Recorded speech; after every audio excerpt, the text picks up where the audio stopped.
I have another question. This is kind of, you've seen it in Discord, I'm sure. This is a little raw, especially, unfortunately, what happened to Maya protocol. I'm assuming this is like some crazy concatenation thing with AI that found these 6 issues on Maya protocol, combined them to be able to, rug them of like, I don't know, $1.7 million or something like this. Terrible. There is talk, Chad. The question is, should we take the TSS library and go, semi-closed source, have it gated to devs and nodes only? Yeah. Well, I know you have an opinion on this. Why don't you go ahead and we'll go from there. I mean, I have an opinion and other people have opinions as well. So, and not everybody, like there's some people on the security side that kind of want to keep things closed source, right? Because to be fair, from a security perspective, that is a better way of going at it, right? Even though the risk is not zero, because we're running our GG20 implementation is a fork of a Binance implementation. So when they update their fork upstream of us, you might be able to assume to some degree that the same issues with us, right? Just possibly, maybe. So it's not like fully like that, but like different people have different views. Now, for me, my view is this: is that we are an open source project. We don't like trust, right? We could get into a trust me bro mentality where we're just like, okay, like the TSS lives as closed source, and maybe we can choose to also closed source the Thor node code as well. And you have to trust me and the other devs, whatever, that we're not going to insert a back door that gives me access to all the funds, on the network, and that I can just go ahead and rug it if I chose to, which obviously I have zero interest in doing. But that's partially like why I want to keep it open source, so that's publicly exposed, defined that way.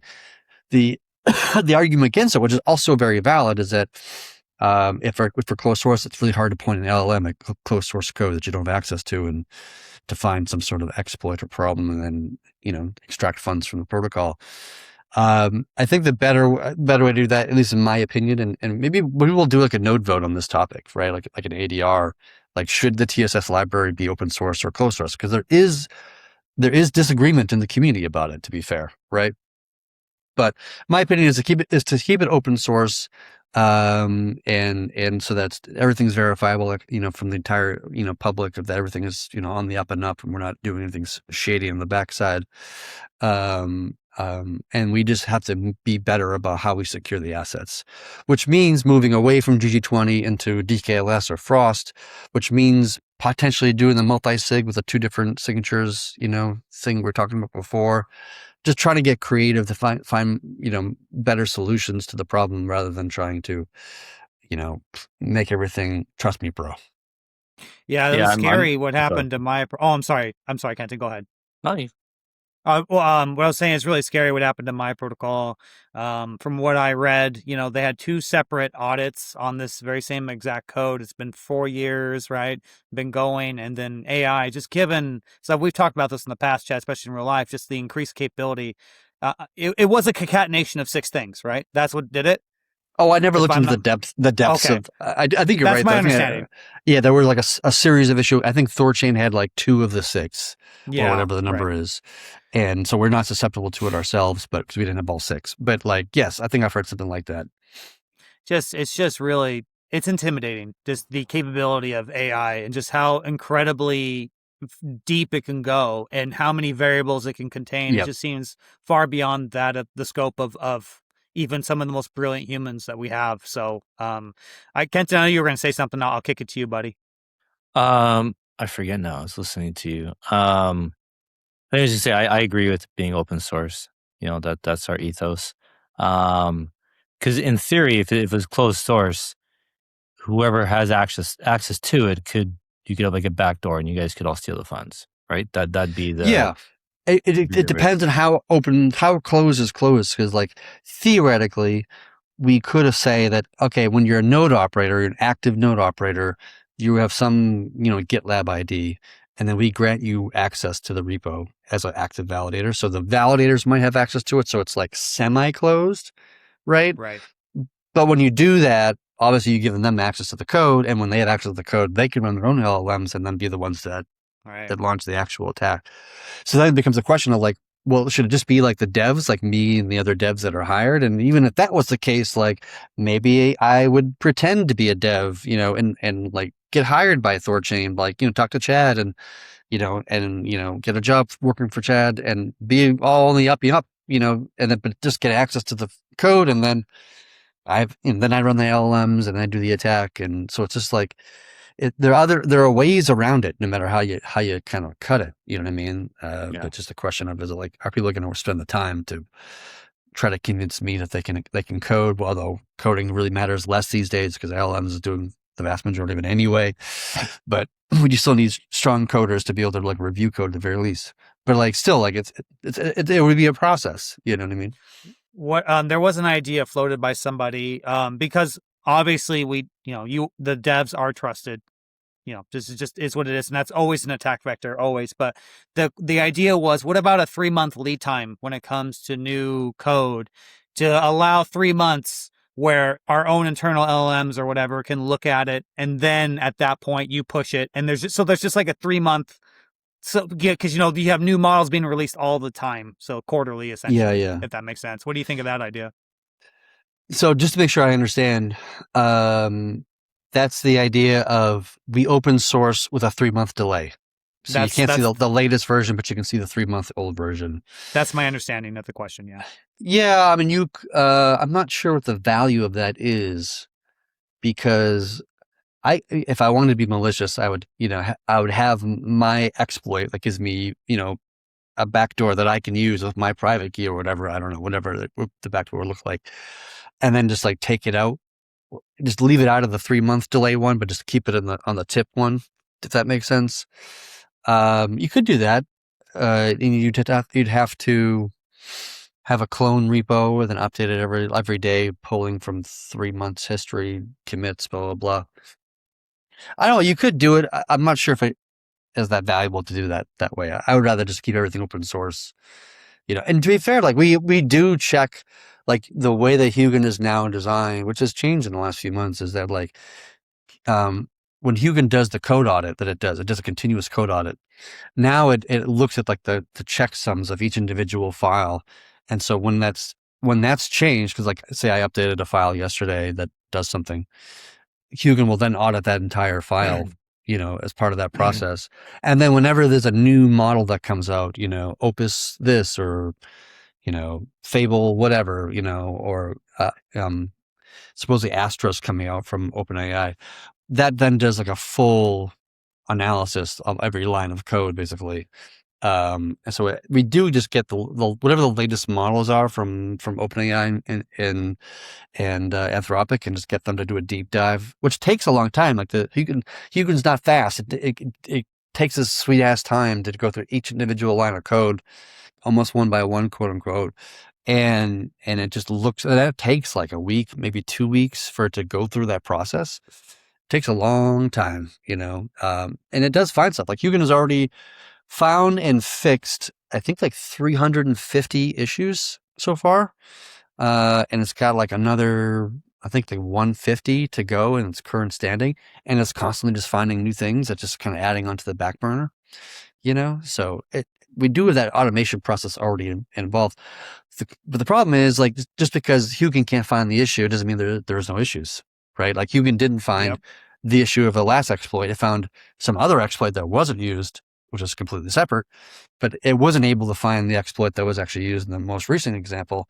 And to be honest, I doubt the latest models would be able to do that right now. Do you know what I mean? And maybe not even in the 6 months. Like the models are getting smarter and better. Of course, that's obviously a good thing. But like, he was not going to find everything. Neither is any LLM.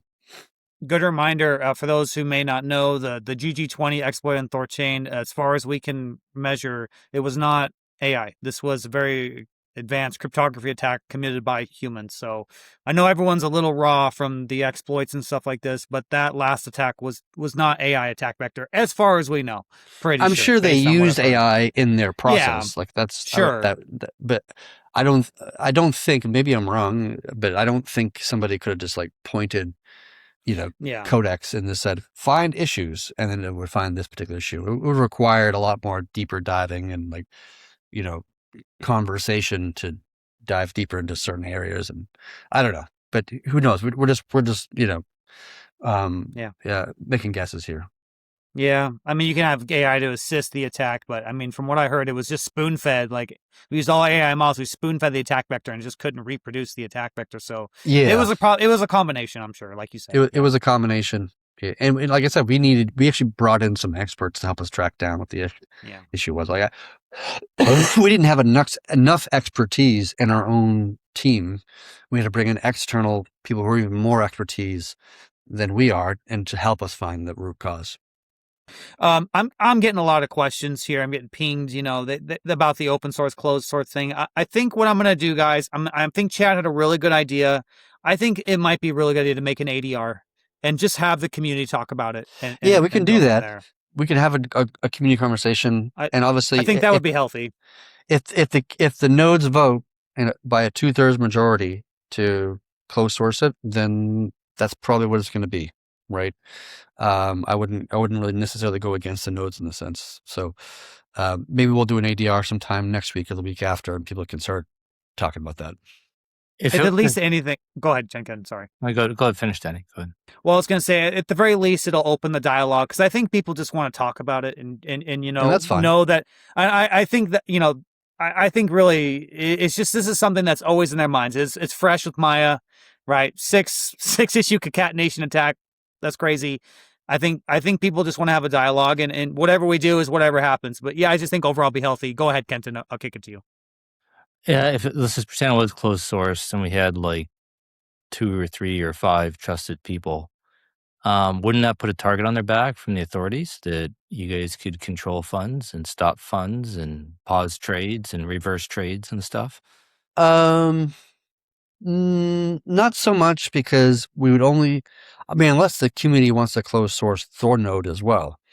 If it's only going to be the TSS lib, then we wouldn't have any ability to, like, necessarily block.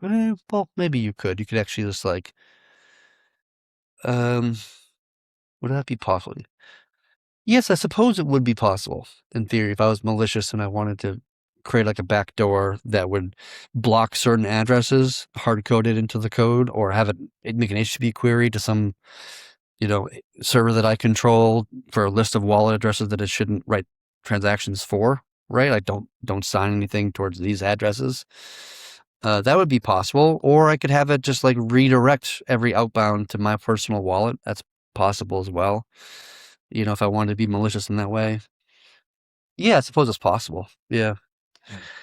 But like, again, like I prefer open source for this reason. I don't want, if any funds are stolen, I certainly want people throwing my name out there as like, it's like, even whether I did or not, like, especially if I did, I don't I'm want really to glad you said that. That's a very interesting perspective. I think many people wouldn't consider, being a non-core dev. So I'm really glad you asked that question, Kenton.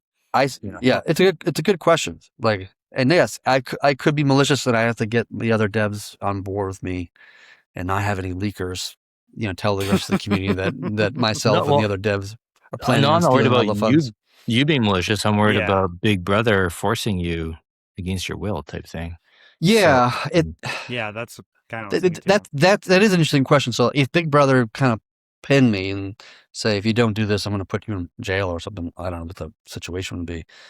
I wouldn't be able to discuss it publicly, probably, right? I wouldn't be able to tell people that I'm doing this, and I would just create a backdoor, and they would just send all the funds to the FBI or whatever.